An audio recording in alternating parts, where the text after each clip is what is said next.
Welcome back, brothers and sisters. Let's continue with our discussion on dawah in our dawah workshop. When the Quran talks about Moses, Moses is talking to Pharaoh. But when the Quran is talking about Joseph, Joseph never calls the ruler of Egypt Pharaoh. He calls him king. Now, from what we know of Egyptology and the approximate dates that it is supposed that Moses and Joseph lived, we find that historically, the dynasty that existed at the time of Yusuf or Joseph was actually not a native Egyptian dynasty. They were a group called the Hyksos. And the Hyksos were Semites, and they did not call themselves pharaohs. They did not use the title pharaoh. They themselves did not use it. And they were not called at that time pharaohs. The term pharaoh was only used by native Egyptians. And the Hyksos had been supplanted by the time that Moses had come with a native Egyptian dynasty, and the ruler called himself Pharaoh. Now, this is not found in the Bible. The Bible calls both Pharaoh. So the claim that Muhammad must have copied from the Bible is a mute claim at this point. Because the Quran is accurate where the Bible could not be stated to be completely accurate in this regard. I mean, you might excuse the mistake of the Bible, saying that this is just a historically generic term for the ruler of Egypt, but it is not specifically accurate in the way that the Quran is. And there is no way for the Prophet Muhammad to have known this knowledge. This knowledge of Egyptian history was not on that level at that time. Another example is when Pharaoh says, "O Haman, build me a lofty building so that I can look upon this God of Moses." Now this word Haman is very interesting, because Christians have claimed that this was copied from the Bible, and that in fact Haman was not even a contemporary of Moses, that he was a minor courtier living at a much earlier time, in the time of Nebuchadnezzar or something like that. And even actually, funnily enough, they don't even know who Haman is. Even the Christians have no idea who he is. They have lots of explanations. But it just so happens that some brothers did a research to find out if this name Haman existed in ancient Egyptian hieroglyphs. Now, the knowledge of reading hieroglyphs was only rediscovered recently. When I say recently, I mean relatively recently in human history terms, when Napoleon invaded Egypt and one of his soldiers discovered a stone which is called the Rosetta Stone. And the Rosetta Stone was written in hieroglyphs, then a middle form of the language, and then Greek. And only because of that, this same passage is written, they were able to translate hieroglyphs through that method, by relating the Greek to the hieroglyphs. Before that, the knowledge had been lost. Hundreds of years, 200 to 300 years before the time of the Prophet, people had forgotten and no longer knew how to read hieroglyphs. Yet sure enough, when these brothers began to look for the word Haman, they found it. It's a hieroglyphic term for the master of the quarries and of those people who build with stone. So when, according to the Quran, Pharaoh is saying, "O Haman," meaning, "O master of the quarry, and O master of the people who build with stone, build me a lofty building that I can look upon this God of Moses." It's exactly accurate. How could a piece of information have been known to someone living in the desert 1,400 years ago? Exactly accurate.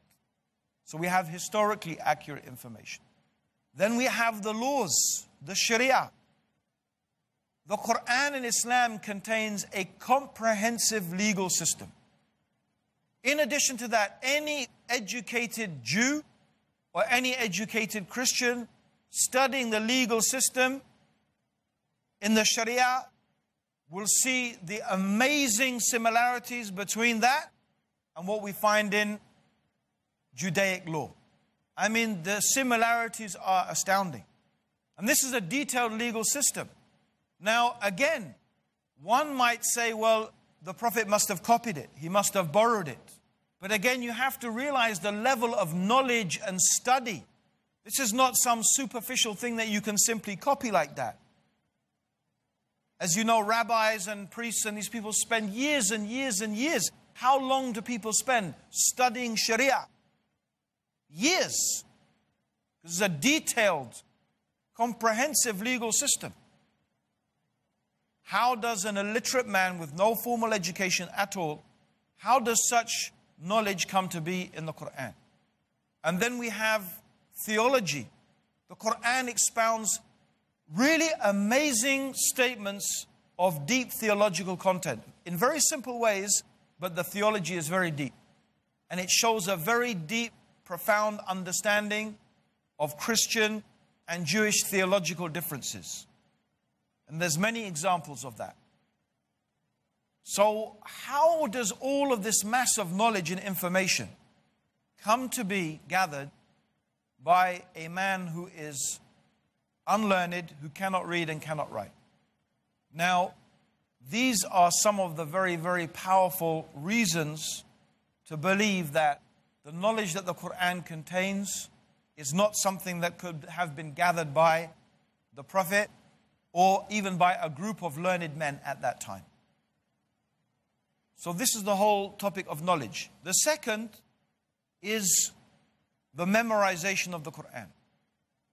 Now, for many Muslims, this may not seem miraculous, but really, if you explain this to non-Muslims, they find it truly amazing that young children at the age of 7 have managed to memorize the entire Quran. The fact that the Quran is easy to memorize and that children who do not even speak the language, this is one of the miracles of the Quran. And that countless thousands of people in every generation have memorized the entire Quran. Even if we lost the whole text of the Quran everywhere on the earth, tomorrow, every text went, we could easily reassemble the Quran by bringing together these hundreds of thousands, if not millions of people who have memorized the Quran. And you will find that they will agree. It's one of the amazing things about Ramadan. Every Ramadan, you're witnessing a miracle. Every time the Imam makes a mistake and someone behind the Imam corrects him, I think this is a miracle. This is one of the miracles of the Quran. The preservation and the memorization of the Quran. The preservation in that wherever you go in the world, and you can go back 100 years, 200 years, 300 years, 1,000 years, you will find the text of the Quran is exactly the same. Okay, the style of writing may have changed. Yeah? The style of writing, you know, the letters may have got a bit more curve, and there may be some diacritical marks and aids of pronunciation. But the actual letters, the actual content as is understood in pure Arabic is unchanged. Not find a difference anywhere. Again, these are all what? Signs indicating the truthfulness of our claim that this book is from God. Right? That's our purpose as du'at, to give these people convincing reasons to believe that the Quran is what it claims to be, revelation from the Creator of the heavens and the earth. But actually, one of the most powerful reasons to believe the Quran is from God is that the concept of God itself that is taught in the Quran is exactly the same as the concept that we have just outlined in the beginning of Go Rap. And the Quran does not compromise it or contradict it by saying that God became a man, or God's a trinity, or God's a duality, or God had a son. The same pure concept of God that we outlined in the beginning of Go Rap, in the beginning of our conversation, the Quran teaches exactly that concept of God without compromising it. That is itself one of the most powerful reasons to believe that it is from God. What other religion, and this is often what I say, what other religion apart from Islam teaches the concept of God that I have just talked to you? Christianity compromises it. Hinduism compromises it. Sikhism, okay, Sikhism may have a similar concept, but then Sikhism does not claim to be a divine religion. Doesn't claim to be. Sikhism is quite open in its claim that their gurus took wisdoms from different traditions and put it together, and that's fine for them, right? They don't see that's a problem, that Guru Nanak or any of their other gurus took a bit from the Quran, took a bit from the Vedas, took a bit from this and mixed it all up and came with his own concept. But here's the question. Why would you leave something that is a pure, unadulterated revelation from God, the Quran, and follow someone who's taken bits and pieces and mixed it all up? That doesn't make sense, right? Is that logical? To leave what God has revealed for something a man has put together? We're going to take a short break, brothers and sisters. Don't go away. We'll be back soon, inshallah.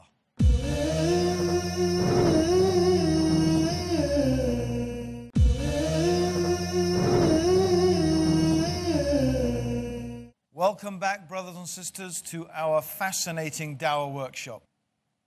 Why would you leave something that is a pure, unadulterated revelation from God, the Quran, and follow someone who's taken bits and pieces and mixed it all up?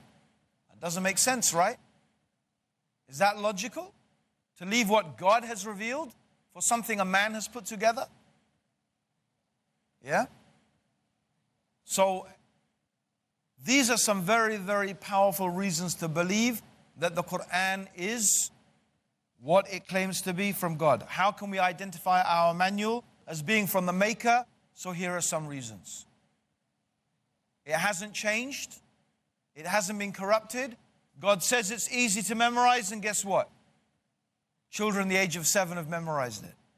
It contains information that's really impossible to explain how someone living 1,400 years ago could have known that information, except that it was from a divine source. And we can give some details of that. Yeah? Are you with me so far? Does that make sense?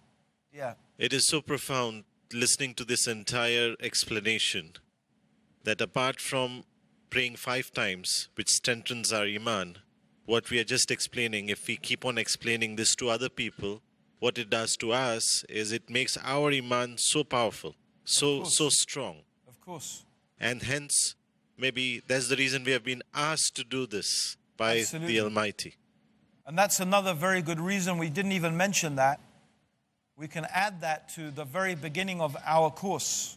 The wisdom and the purpose behind giving dawah is that actually, what better way to strengthen your own faith than by inviting people to it, because you're going to be forced to understand what are the reasons, why do we follow our religion.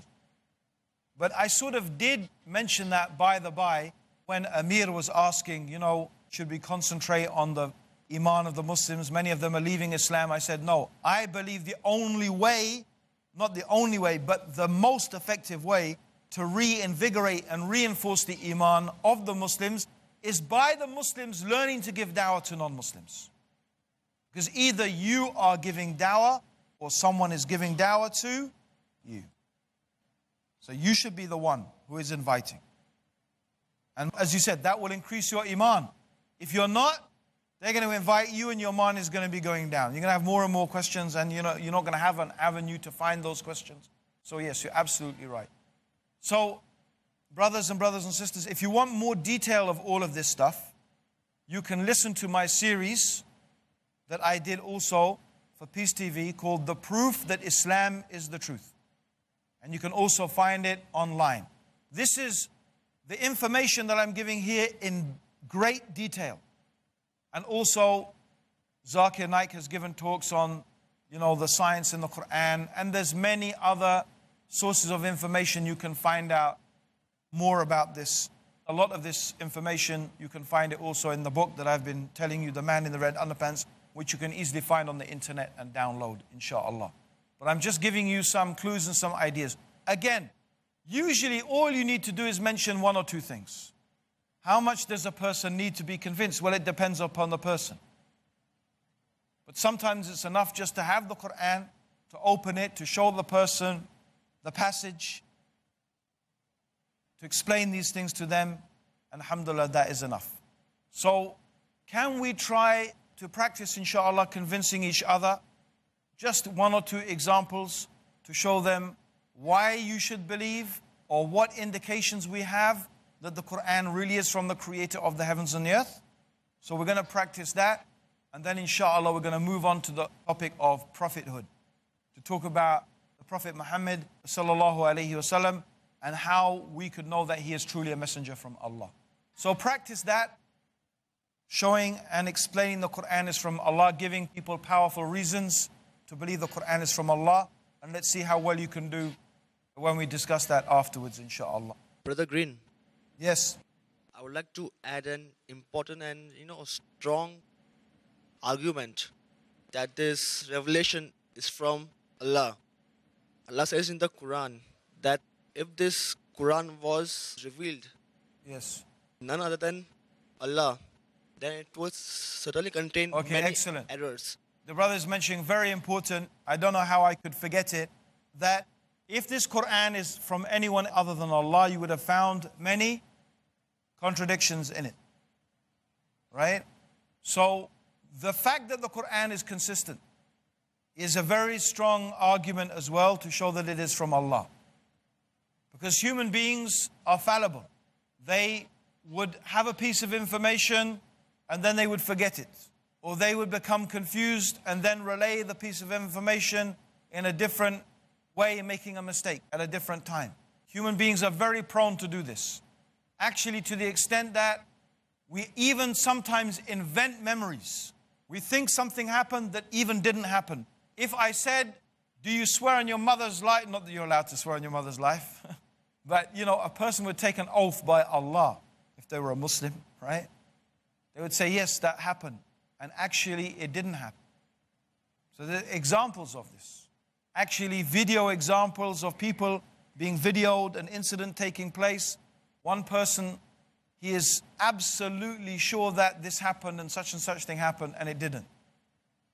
So he remembered it one way, and in fact, I'm just saying this because, as the brother said, if the Quran was from other than Allah, you would find many discrepancies. Now, this is a good opportunity to mention the discussion around nasikh and mansukh, the abrogated and the abrogating. Now, some people may claim that this shows that God is changing his mind. No, this is not the way to think about it. Also, I know that some people say, well, look, the Torah and the Injil and the Zabur, and they were revealed in one go. Whereas your Quran was revealed in stages. So this shows it is not from God. I will say, no, it's the opposite. It shows that it is from God. Because it shows that the one who revealed this book understands the psychology of human beings and what is needed for human beings to change. Human beings change in stages. They change gradually. So the Quran was revealed in stages to aid the change of people, because this is from the divine, the one who knows the human's mind, knows the human's life, and it was revealed in accordance to that. Similarly, with the abrogating and the abrogated verses, this is only stages of development. Some things were allowed at the beginning, and then they were forbidden at a later stage, because that was necessary for their development. At this stage it was not important, at another stage it became important. And this is all part of a lesson teaching us how we should develop ourselves and develop others through stages. This is part of the wisdom of God, showing that the one who revealed the Quran understands the nature of the human being so well. Yeah? So we don't include these things as contradictions. Nor do we include a general statement that is specified. This is normal. Anyone can make a general statement. Right? Everybody in this room will eat chicken biryani except, right, Arshi, who can't eat chicken for this week because, his stomach can't take it or something like that. Is that a contradiction? If I say everyone can eat chicken biryani and then I make an exception, is this a contradiction? No, it's not. This is normal in every system, in every statement. Every legal system has general rules and then it has exceptions to those rules. So we don't say this is a contradiction. No, a contradiction is saying, that such and such person said this thing at this time. And then saying such and such person was at this other place at the same time saying something different. That's a contradiction, right? This is what we're talking about. The Quran does not have contradictions like that. Nor does it contradict what we can say are proven facts. Totally established and proven facts. Yes, there are miracles. This is different. There are miraculous happenings, extraordinary happenings, miracles, but they are not impossibilities. A miracle is not an impossibility. Like Jesus being God and being man is an impossibility. It's not a miracle or a paradox. It's an impossibility because two contradictory things are existing at the same time. So when the Quran says, if this book was from other than Allah, you would find within it many discrepancies. We need to understand what is meant by that. Okay? The other miracle of the Quran, how could I leave it out, is the linguistic miracle of the Quran. The Quran challenges mankind to produce one chapter like it. And this is probably one of the most solid and powerful miracles of the Quran. Even more solid and powerful than the scientific miracles, because science itself is speculation. Science is not definite certain knowledge. Science is speculative knowledge, because it's all based upon induction, right? You know, really science is based upon, I observe this happening like this, and I observe this thing happening so many times, therefore I induce that, I make the presumption that it's going to keep happening like that. But that's not certainly true, is it? If I see every single swan that I see, and every single swan that every human being has ever seen, right, is white, and I conclude, therefore, all swans are white. That's only true up until the day I see a black swan, right? So that's the problem with induction, right? It doesn't matter how many times you observe something and see it, it doesn't necessarily mean that the possibility of something different happening is not there, right? For example, the chicken is in the farm. Every day the farmer comes and feeds the chicken. And the chicken thinks, I've been fed for 100 days. I'm going to be fed for another day. But the chicken doesn't know that this is the day he gets taken off to the market to be slaughtered. So the chicken's induction was totally wrong. All of science is basically based upon induction. Science is totally based upon induction. So all it can do is produce, it can claim a degree of certainty, maybe 90%, 99%. It can never claim 100% certainty. It's impossible. Okay, brothers and sisters, that's it for now. Join us for the next episode of Dawah Workshop.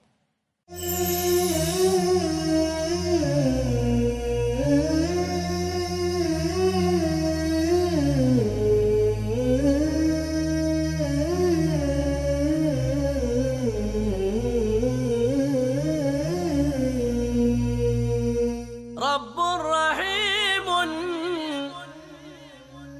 مشفق متعطف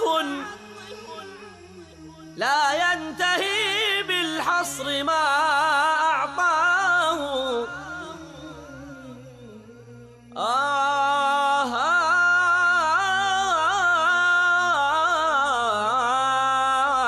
رب رحيم